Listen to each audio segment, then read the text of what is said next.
महागणपतिं मनसा स्मरामि महागणपतिं మనసా స్మరామి. TR creations family అందరికీ నా హృదయపూర్వక ధన్యవాదాలు.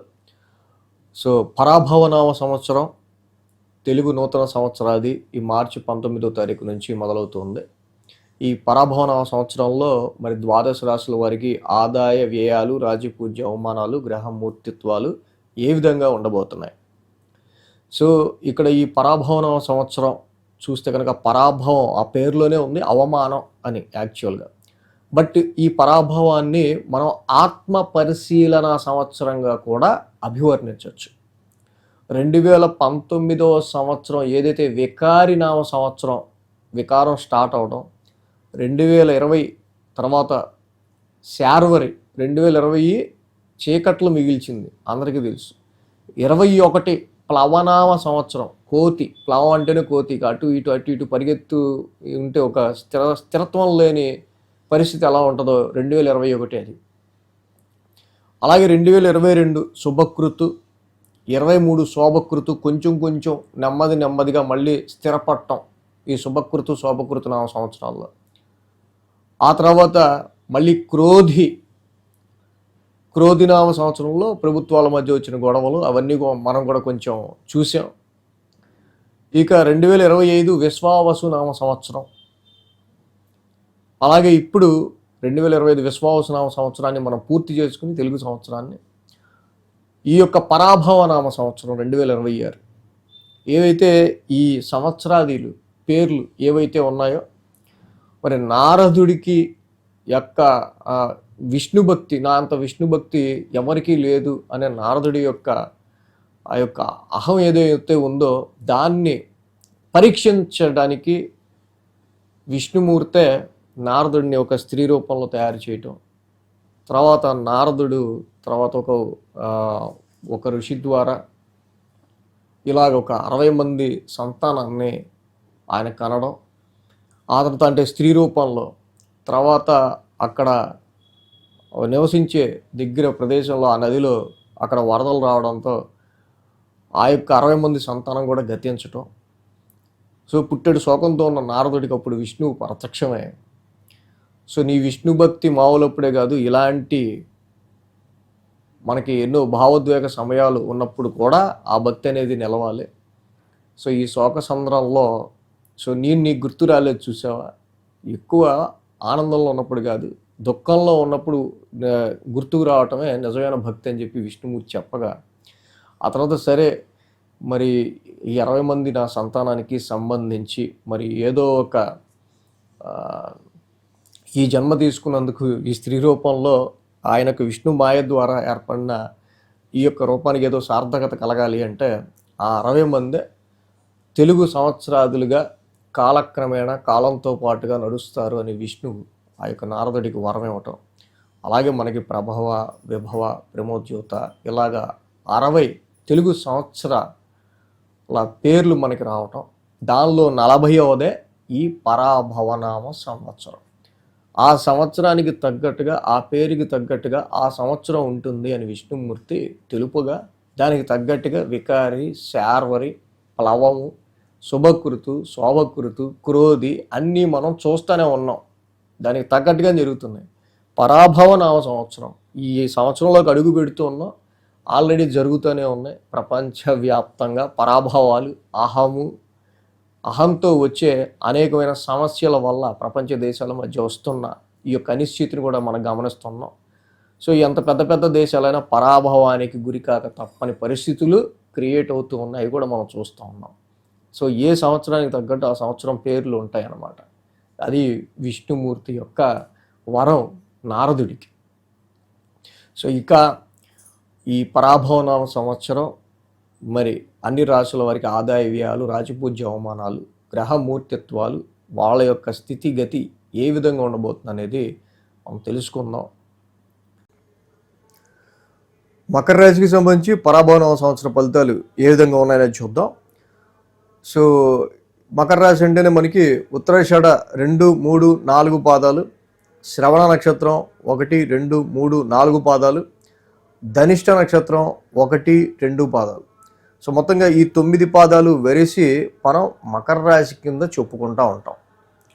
అలాగే మీ పేర్లు కనుక మొదటి అక్షరం బో, జా, జీ, జు, జే, జో, ఖా, గా, గి ఈ అక్షరాలతో కనుక మొదలైతే ఈ పరాభవనం సంవత్సరానికి సంబంధించి మకర రాశిగా మీరు కూడా ఈ ఫలితాలు చూసుకోవచ్చు. మీ పేరులో మొదటి అక్షరం కనుక ఈ అక్షరాలతో మొదలైతే.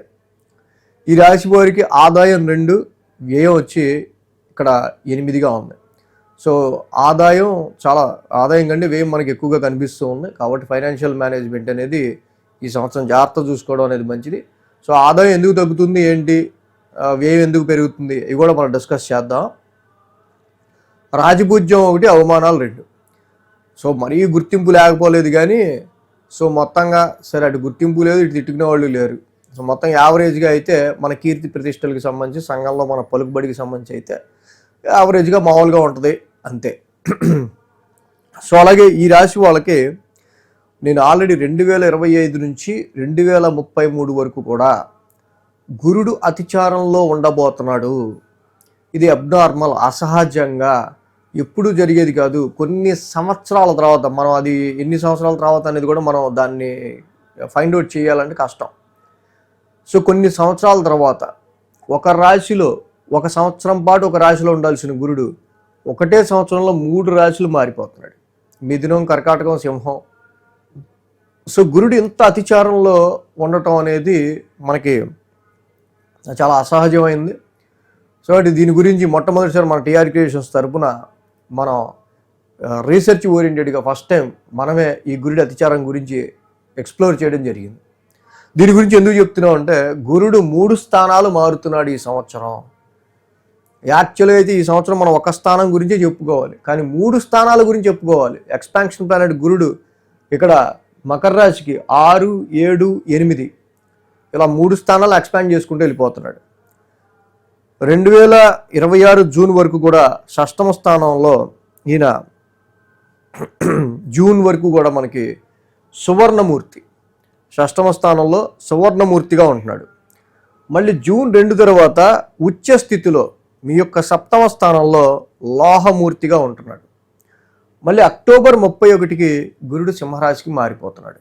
అంటే fraction March, April, May, June, July, August, September, October అంటే ఫ్రాక్షన్ ఆఫ్ ఒక 8 monthsలోనే 3 రాసులు 3 సైన్స్ని మారిపోతున్నాడు ఆయన. సో ఒక్కొక్క సైన్స్కి సంబంధించి ఆయనకి సంబంధించిన మూర్తిత్వం ఈ విధంగా ఉంది. ఇక అదేవిధంగా మనం శని కూడా మనం చూసినట్టయితే కూడా వీళ్ళకి ఏలినాటి శని కంప్లీట్ అయిపోయింది. ఏలినాటి శని అనేది కంప్లీట్ అయింది. శని ఈ మకర రాశి వాళ్ళకి సంబంధించి మొత్తంగా ఈ 3వ స్థానంలో మనకి ఏలినాటి శని కంప్లీట్ అయ్యాక 3వ స్థానంలో తామ్రమూర్తిగా అయితే ఆయన అక్కడ కంటిన్యూ అవుతూ ఉన్నారు. ఇక రాహుకేతువులు 2026 డిసెంబర్ 5వ తేదీ వరకు కూడా చూస్తే ద్వితీయంలోను 8వ స్థానంలో సువర్ణమూర్తులుగా ఉంటూ ఉన్నారు. అదేవిధంగా ఆ తర్వాత రాహుకేతువులు డిసెంబర్ 6వ తేదీ నుంచి మళ్ళీ ఇక్కడ ఈ రాశికి రాశిలోకే వస్తున్నాడు. రాశిలోకి రాహు వస్తున్నాడు, మళ్ళీ సప్తమంలో కేతు వెళ్తున్నాడు. సో తామ్రమూర్తులుగా డిసెంబర్ 6 నుంచి మళ్ళీ రాహుకేతువులు తామ్రమూర్తులు ఇటు రాశిలోను అటు సప్తమంలోను. ఈ విధంగా గురుడు, శని, రాహువులు ఇక్కడ మొత్తంగా మూర్తిత్వాల్లో ఉన్నారు. అదేవిధంగా శని ఏదైతే ఇక్కడ మనకి ఏలినాటి శని కంప్లీట్ అయిందో, పైగా మీ రాశికి రాశి అధిపతి, very crucial and important planet. ఏలినాటి శని ముగించుకున్న తర్వాత శని ఎప్పుడైతే మీకు 3వ స్థానంలో కొంచెం వెళ్తూ ఉన్నారో, సో ఇది ఏలినాటి శని ముగియటం. సో 3rd హౌస్లో చక్కగా మీ యొక్క ధైర్యాన్ని పెంచడం, ఉపచయ స్థానమైన ఈ స్థానంలో మనకి 3వ స్థానం ఒక పాపస్థానం, 3వ స్థానం అనేది ఒక పాపస్థానం. ఆ పాపస్థానంలో శని లాంటి ఒక క్రూయల్ ప్లానెట్ పాపగ్రహం ఉండడం చాలా మంచిది. సో దానివల్ల మీ ధైర్యం పెరుగుతుంది, మీ పరాక్రమం పెరుగుతుంది. సో అలాగే శత్రువుల్ని మీరు ఓడించడానికి తగిన సత్తువ దొరుకుతుంది. టెక్నాలజీలో కావచ్చు, కమ్యూనికేషన్కి సంబంధించిన విషయాల్లో కావచ్చు, ఏదైనా ఒక విషయానికి సంబంధించి ఛాలెంజ్గా తీసుకోవడానికి సంబంధించిన విల్ పవర్కి సంబంధించిన విషయాల్లో శని అద్భుతంగా ఈ స్థానంలో మీకు యోగిస్తూ మిమ్మల్ని ముందుకు తీసుకెళ్తున్నాడు. జూన్ 1వ తారీఖు వరకు కూడా గురుడి యొక్క సంచారం మనకి ఇక్కడ షష్టమ స్థానంలో జరుగుతోంది. మనం ఆల్రెడీ చెప్పుకున్నాం, గురుడు షష్టమ స్థానంలో ఉన్నప్పటికీ కూడా సువర్ణమూర్తిగా ఉంటా ఉన్నారు. ఎందుకు మనకి అన్ని ఖర్చులు పెరుగుతున్నాయి, ఆదాయం ఇక్కడ ఎందుకు మనకి తక్కువ ఉంది, వ్యయం అందుకు అంత ఎక్కువగా ఉందంటే, ఫస్ట్ జూన్ వరకు కూడా ఇక్కడ మెయిన్గా గురుడు షష్టమ స్థానంలో ఉంటాం, రుణ రోగ శత్రుస్థానం. సో షష్టమ స్థానంలో గురుబలం లేదు. గురుడు అనేది ద్వితీయ పంచమ నవమ లాభస్థానాలకి వెరీ పవర్ఫుల్ వెల్త్ కారకుడు. సో అలాంటి వెల్త్ కారకుడు గురుడికి కొంచెం అక్కడ మనకి గురుబలం లేకపోవటం వల్ల ఆర్థిక పరంగా కొంచెం మనకి వెనకపడి ఉన్నట్టు కానీ, సంఘంలో మన పలుకుబడి కొంచెం తగ్గినట్టు కానీ, ల్యాక్ ఆఫ్ కోఆపరేషన్ కానీ, ఎదుటి వాళ్ళ నుంచి అందాల్సిన సాయం ఎందుకు ఇటు చెయ్యట్లా, చేయగలిగి కూడా అన్నట్టుగా కొన్ని పరిస్థితులు కానీ మీకు ఉంటూ ఉంటాయి. కాకపోతే ఈ 6th హౌస్లో ఉన్న గురుడు సాత్విక గ్రహం. కుజుడిలాగా పోరాట పటిమ లేకపోతే గొడవ పెట్టుకునే తత్వం ఇంకో గ్రహాల్లాగా కాదు. గురుడు మంచి మాటలతోనే తనకి కావాల్సిన పనిని శత్రువుల నుంచి కూడా తన ఇంటెలిజెన్స్తో సాత్వికమైన గుణంతో మంచి మాటలతోనే శత్రువులను కూడా మార్చాలనుకుంటాడు. సో ఈ గురుడు కూడా శత్రువుల పైన, మీ కాంపిటీటర్స్ పైన ఆయన తప్పకుండా వాటిని ఓవర్కమ్ చేయడానికి తగిన సత్తువునిస్తాడు. అలాగే it is very good time for taking loans. రుణ రోగ శత్రుస్థానం కాబట్టి ఎప్పుడు లేనిది రుణాలు మీకు దొరకడానికి కూడా చాలా అవకాశం ఉంటుంది. అయితే ఇక్కడ కనుక మహర్దశ అంతర్దశలు కొంచెం వీక్గా ఉండి మీరు కనుక మీ స్తోమతకి స్థాయికి మించి తీసుకుంటే ఇవే అప్పులు మళ్ళీ మీకు కొంచెం ఇబ్బందిగా కూడా తయారవ్వచ్చు. అలాగే ఆరోగ్యపరమైన సమస్యలు కూడా గురుడు జూన్ 2 వరకు కూడా ఆరోగ్యపరమైన విషయాల్లో కూడా కొంచెం జాగ్రత్త వహించాలని చెప్తా ఉన్నాడు. అలాగే జూన్ 2 నుంచి తీసుకుంటే జూన్ 2 నుంచి అక్టోబర్ 30 వరకు కూడా ఈ సమయంలో గురుడు ఉచ్చస్థితి, సప్తమ స్థానం. ఇది చాలా అద్భుతమైన స్థానం. వివాహాలకు కావచ్చు, నూతన వ్యాపారాలకు సంబంధించి కావచ్చు, అండ్ మీ బాసెస్ దగ్గర కావచ్చు, మీ నాయకుల దగ్గర, పొలిటీషియన్స్ అయితే మీ నాయకుడి దగ్గర మీరు చాలా దగ్గర అవడానికి కావచ్చు. అలాగే షష్టమంలో నడిచిన గురుడు కంటే కొద్దో గొప్ప మీ కీర్తి ప్రతిష్టలు పెరగడానికి, కొంత మీ సమాజంలో గుర్తింపు రావడానికి చాలా వరకు కూడా 7th హౌస్లో గురుడు వివాహం కాని వాళ్ళకి who is eligible for marriage డెఫినెట్గా మంచి అవకాశాలని, వ్యాపార రీత్యా, వివాహం రీత్యా, ఇలాగా సమాజంలో మీరు గతంలో కొంచెం వెనకబడినట్టు అనిపించిన మీ యొక్క స్థితి అది కొంచెం మెరుగవటం, ఇది మనం జూన్ 2 నుంచి కూడా గురుడి యొక్క ఉచ్చ స్థితి సంచారం మీ యొక్క సప్తమ స్థానంలో జరగటం వల్ల మనం పొందొచ్చు. అలాగే ఇక్కడ మెయిన్గా రాహుకేతువులు కూడా మనకి ఇక్కడ మళ్ళీ అక్టోబర్ 30 నుంచి ఇదే గురు భగవానుడు అష్టమ స్థానంలోకి వెళ్ళిపోతున్నారు. ఇదే గురుడు మీకు ఎప్పుడైతే అష్టమ స్థానంలోకి వెళ్ళిపోతున్నారో గురువు గారి యొక్క ప్రభావం మళ్ళీ ఇక్కడ మనకి చాలా వరకు కూడా గురుడు అష్టమ స్థితి సంచారం చాలా వరకు అది సింహరాశి, ఆయన మిత్రక్షేత్రమే. సో ఈ సింహరాశి మిత్రక్షేత్రం అయినప్పటికీ కూడా అక్టోబర్ 31న ఇక్కడ కేతువు గురుడు ఇద్దరు కూడా కలుస్తూ ఉన్నారు అదే సమయానికి సింహరాశిలో. సో దీనివల్ల మాత్రం కొంచెం అష్టమంలో గురుడు కొంచెం ఆరోగ్యానికి సంబంధించిన ఇల్ హెల్త్, అనారోగ్యానికి సంబంధించిన విషయాల్లో కావచ్చు, ఆర్థిక పరమైన విషయాల్లో కావచ్చు. అలాగే కొన్ని ఇక్కడ ఏంటంటే కేతువు కూడా మరి అష్టమ స్థానంలో ఉన్నాడు, గురుడితో కలిసినాడు కాబట్టి కొన్ని మానసిక భయాలకి సంబంధించిన విషయాల్లో కావచ్చు, వీటికి సంబంధించి గురుడు అష్టమ స్థితి సంచారం కొంతవరకు ఎఫెక్ట్ అనేది మనకి చూపిస్తూ ఉంది. సో అలాగే ఈ రాశికి సంబంధించి మెయిన్గా రాహుకేతువులు చూస్తే ద్వితీయంలోను అటు అష్టమ స్థానంలోనూ వీళ్ళకి కంటిన్యూ అవుతూ ఉన్నారు. జనరల్గా డిసెంబర్ 6వ తారీఖు వరకు కూడా ద్వితీయ అష్టమ స్థానంలో ఉంటూ ఉన్నారు.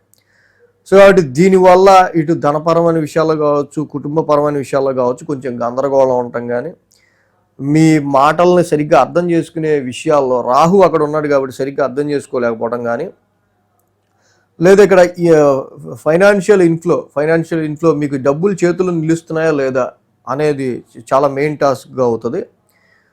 అంటే ఈ డిసెంబర్ 6 వరకు ద్వితీయంలో ఉన్న ఈ రాహు వల్ల.